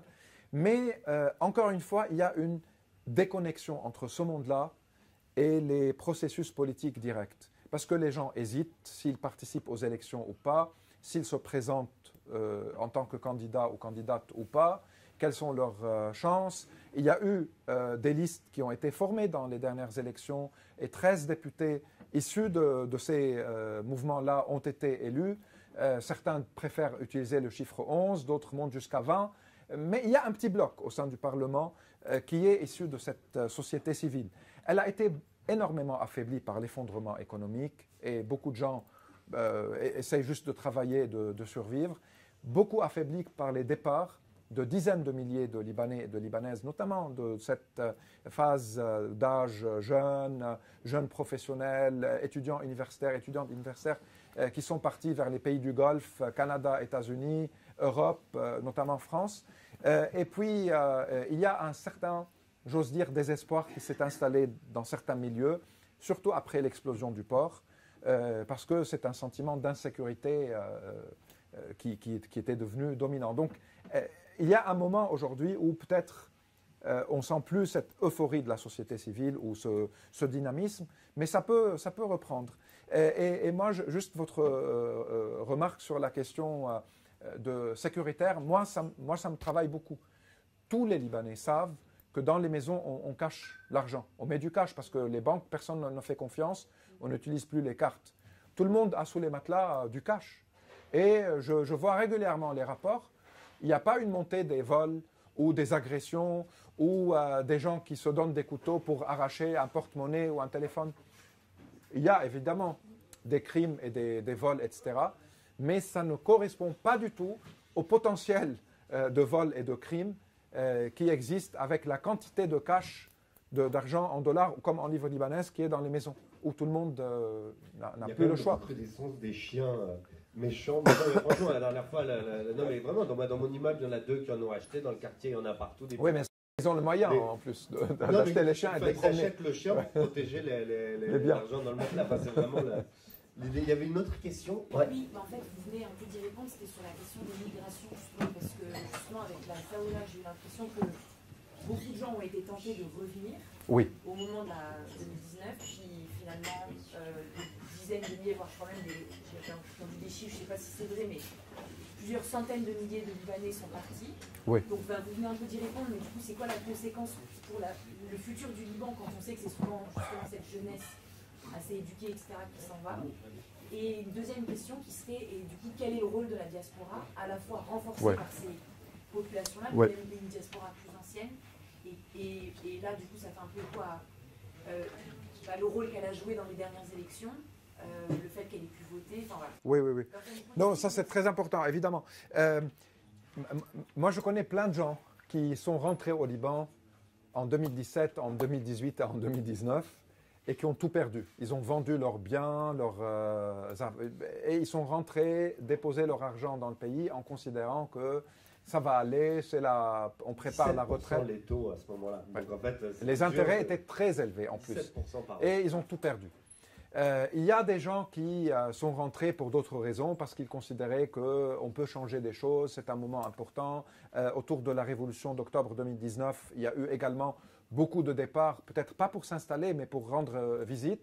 Et puis, le mouvement inverse. Certains évoquent, comme vous avez dit, des centaines de milliers de gens qui sont partis déjà. Et parmi ces gens-là, il y a aujourd'hui des manques dans beaucoup de métiers. En plus, les métiers, tout ce qui est soins médicaux, médecins, ceux qui trouvent un travail ailleurs sont obligés, quand ils ont des familles aussi, de partir.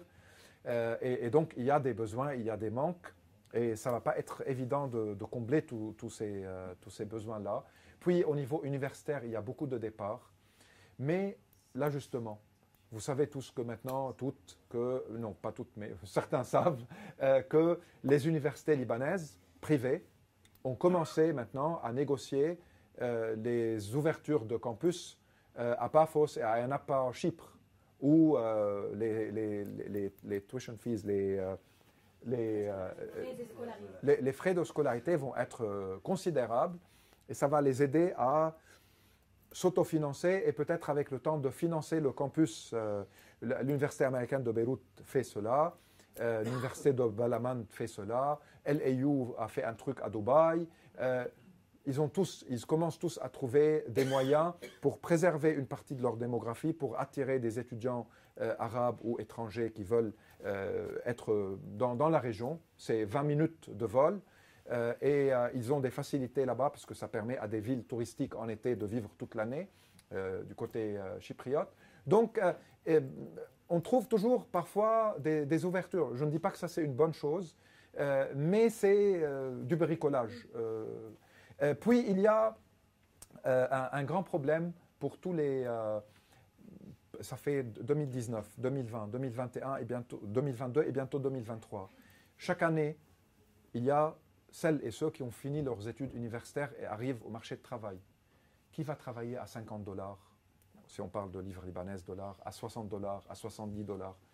Ce sont des candidats pour le départ. Parfois, il y a des pays qui donnent immédiatement des visas. D'autres, ça devient de plus en plus difficile. Maintenant, c'est devenu plus difficile partout d'ailleurs. Donc, il va y avoir de moins en moins de départs, sauf pour les binationaux. Mais il y a eu un moment après 2019, avec la sympathie au Liban, les ambassades donnaient des visas. Mais imaginez aussi ceux qui viennent et celles qui viennent de finir 3 ans de licence ou 4 ans ou 5 ans avec un master.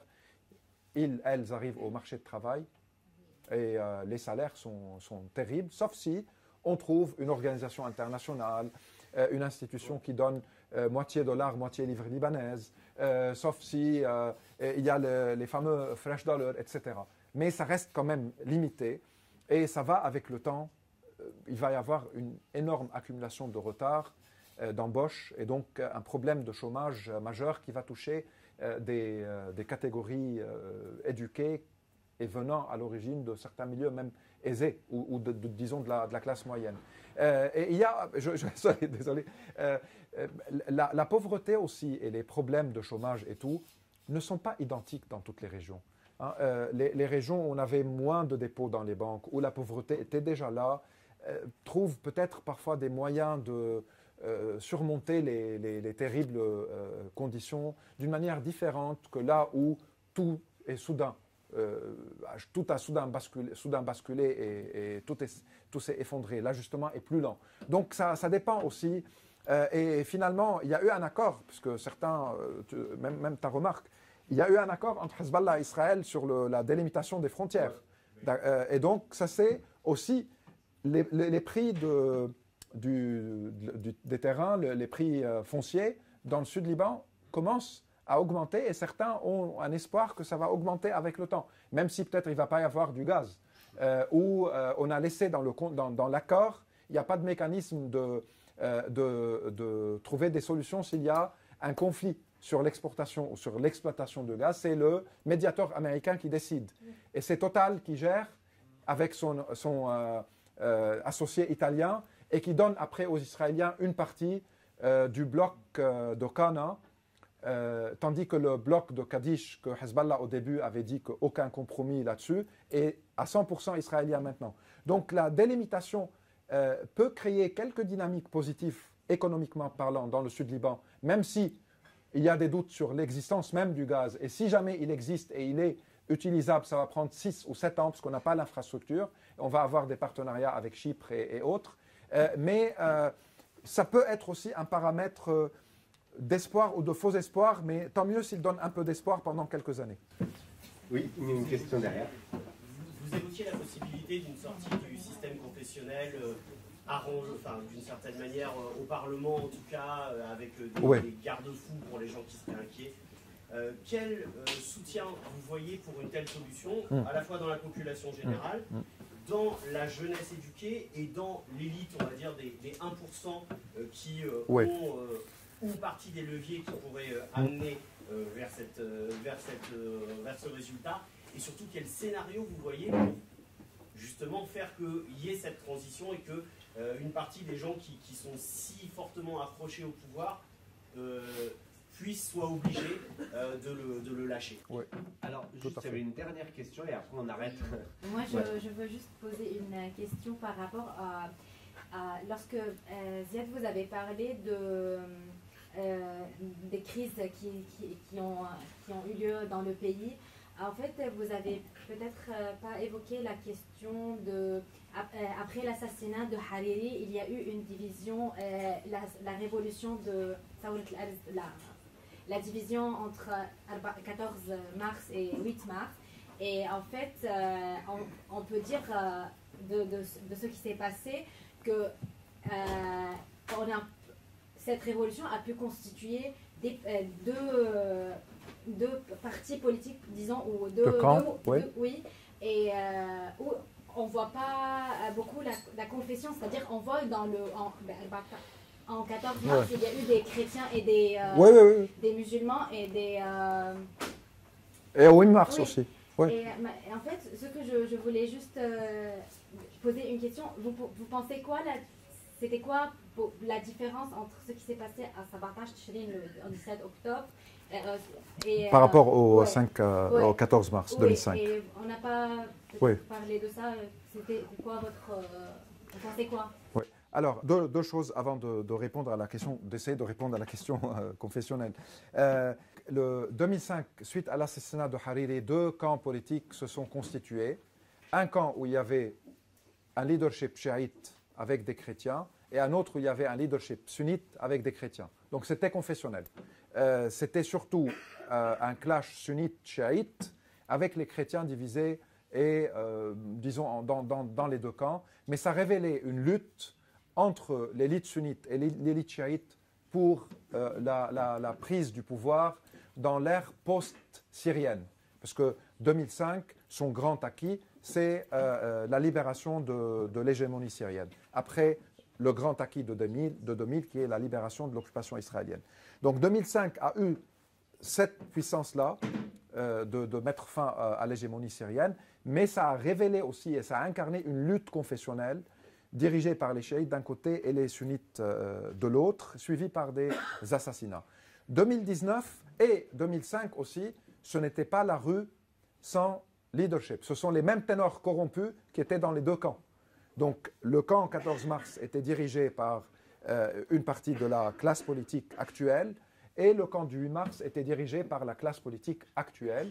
Et depuis 2005, Hezbollah siège dans tous les gouvernements après qu'il ait siégé dans tous les gouvernements, après qu'il ait siégé dans tous les parlements depuis 92 avec le même secrétaire général qui est en place depuis 91. Donc exactement comme les autres à ce niveau-là. 2019 n'a rien à voir. 2019, c'est une génération dont une grande partie n'était même pas née entre 2000 et 2005.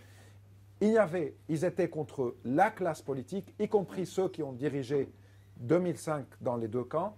Et donc, c'est une autre dynamique et ça révèle autre chose. Mais ça a été rattrapé par les divisions de 2005.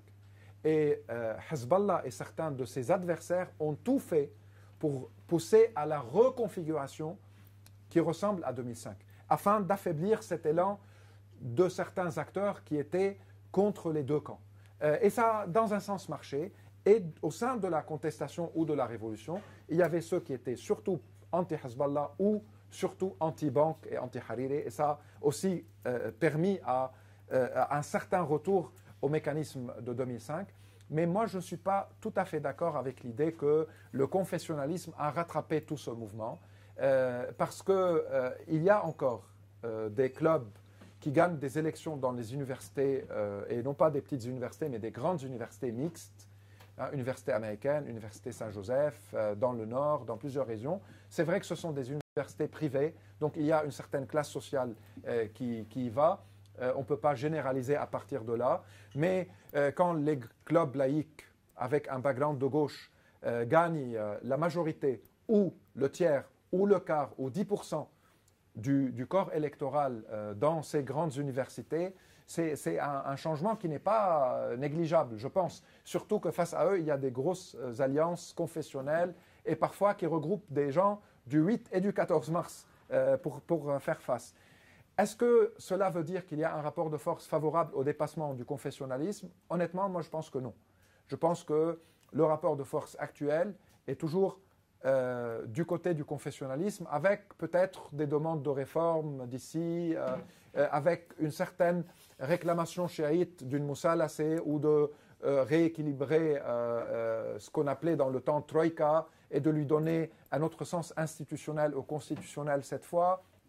Il y a du côté chrétien une volonté de préserver les prérogatives du président de la République face à la montée de l'exécutif dirigé par un sunnite. Donc c'est vrai que du côté confessionnel, le rapport de force, il est encore plus important. Mais on voit que ça ne marche pas. Ce n'est pas la première fois qu'on n'a pas une élection normale du président de la République. La dernière élection normale d'un président de République au Liban, c'était en 1970. 1976, on était déjà dans la guerre civile et il y a eu énormément de compromis et de pression du régime syrien pour l'élection présidentielle. 82, c'était l'invasion israélienne et le facteur israélien qui a énormément pesé. Puis le président a été assassiné, c'est son frère qui est venu à sa place. La fin de son mandat de Amin Jmaïel en 88, il n'y a pas eu de présidentielle. Au contraire, c'était pour la première fois, il y a eu 2 gouvernements, 2 exécutifs. Et on est resté pendant près d'un an sans président. Puis il y a eu un président élu. Il a été assassiné. Mawad. Puis il y a eu Hraoui. Exactement. Puis il y a eu Hraoui. À la fin de son mandat, on a modifié la Constitution pour qu'il reste 3 ans de plus. Il est parti. On a modifié la Constitution pour que le chef de l'armée soit élu, parce qu'il n'avait pas le droit, il devait démissionner 6 mois avant l'échéance électorale. Puis à la fin de son mandat, on a modifié la Constitution pour qu'il reste 3 ans de plus. Et avec son départ, on est resté pendant une longue période, plus d'1 an je pense, sans président, jusqu'à ce qu'on a élu un nouveau chef de l'armée et à son départ, après son départ, 2 ans sans élection présidentielle, jusqu'à Rouen. Et après son départ, il n'y a pas encore d'élection. Et évidemment, le chef de l'armée aujourd'hui est un des candidats ou l'un des candidats les plus sérieux, disons, pour ce job. Donc, c'est une crise. Le gouvernement ne fonctionne pas, le Parlement ne fonctionne pas. On peut dire toujours que, OK, il n'y a pas un rapport de force. C'est vrai, ils sont puissants, ils sont là. Mais au bout d'un moment, et avec des pressions, comme le soulèvement de 2019, avec les élections au sein des universités, des mobilisations, des articles, des intellectuels, des manifestations, sit-in, nouvelles campagnes comme celle qu'on avait fait en 98 pour les élections municipales, comme celle de 96 pour l'observation des élections, le monitoring et d'être sûr qu'il n'y a pas de fraude électorale, comme la campagne qui continue pour le droit à la femme libanaise de donner la nationalité à sa famille. Des campagnes, il faut continuer. Et c'est ça, je pense, toute l'idée. Et le compromis dans ce sens, au lieu d'abolir le confessionnalisme, comme certains le disaient déjà avant la guerre civile, c'était le programme de la gauche, de passer à la laïcité. Et évidemment, ça n'a pas marché. C'était surtout un argument contre les autres en réalité, parce que le grand moufti, il appelait à la déconfessionnalisation. Oui, mais sauf que la gauche était contre le grand moufti à ce moment-là et les dignitaires chrétiens qui se renvoyaient, les mouftis et les patriarches, à ce moment-là, se renvoyaient des demandes que chacun connaissait déjà que l'autre n'allait pas accepter. Donc le moufti parle d'une déconfessionnalisation, les autres répondent non, la laïcité. Et chacun sait que l'autre va rejeter sa demande, et donc c'était presque un accord des deux côtés. Maintenant, le compromis qui est en fait mentionné dans Taïf, Majlis Shura, c'est dans Taïf, le Sénat. Et dans le Sénat, on préserve, au sein du Sénat, on préserve les équilibres confessionnels pour rassurer notamment les chrétiens de la question démographique, et on libère le Parlement. Après, on peut même penser président de la République maronite, qu'il devient chrétien en général, le Premier ministre musulman en général, comme le chef du Parlement, et puis on commence des rotations, que le président cette fois soit musulman, le Premier ministre chrétien, le chef du Parlement druze, pourquoi pas? C'est-à-dire l'idée c'est de trouver toujours juste des idées pour les coincer, pour essayer, pour avancer au niveau de l'opinion publique, pour créer une conscience que cela est possible. Et que l'état actuel des choses, même s'il est soutenu par une majorité, mais ne marche plus. La preuve, on l'a devant nous. Maintenant, oui, ils ont gagné les élections, mais le taux de participation est important, 49%, c'est pas rien. Mais il y a eu 20 à 30% des gens qui ont voté contre eux. Et la question de la diaspora a énormément pesé. Les résultats en France, les résultats dans les pays du Golfe, les résultats au Canada, aux États-Unis, n'étaient pas du tout favorables aux gens au pouvoir. Peut-être il y a certains pays européens, parce que les caractéristiques de la diaspora, la classe sociale, le moment où les gens ont quitté le Liban, durant les années 70, c'est autre chose. Il y avait encore le logiciel de la guerre civile que certains n'ont pas dépassé. Mais ceux qui sont en France, dans les Émirats, c'est des gens qui font des allers-retours, qui ont soit là-bas pour travailler, soit pour étudier. Et donc leur vote était très différent du vote dans certaines communautés, même s'ils appartenaient à ces communautés. Donc il y a des signes d'espoir qu'au niveau de la nouvelle génération, la question de la laïcité, du dépassement du confessionnalisme n'est pas un tabou. Elle est évoquée exactement comme le féminisme l'est, comme les questions écologiques maintenant de plus en plus, comme la question du racisme, comme les questions qui traversent toutes les sociétés. Et ça, c'est une nouveauté du 2019 qu'on n'avait pas avant, parce qu'on était trop dans nos divisions et dans nos clivages. 2019, c'était aussi une ouverture. Moi, je l'ai comparé un peu à mai 68, parce qu'il y avait tout. Malheureusement, on n'a pas réussi au Liban. Là, ça a laissé beaucoup de traces culturelles, politiques, sociétales. Mais c'est un processus. Et j'espère que ce n'était pas la fin. Voilà, sur cette petite note d'espoir, un peu optimiste après, voilà, pour un tableau un peu noir. Merci à tous d'être venus et de nous avoir... Et merci pour votre patience. Bonne soirée.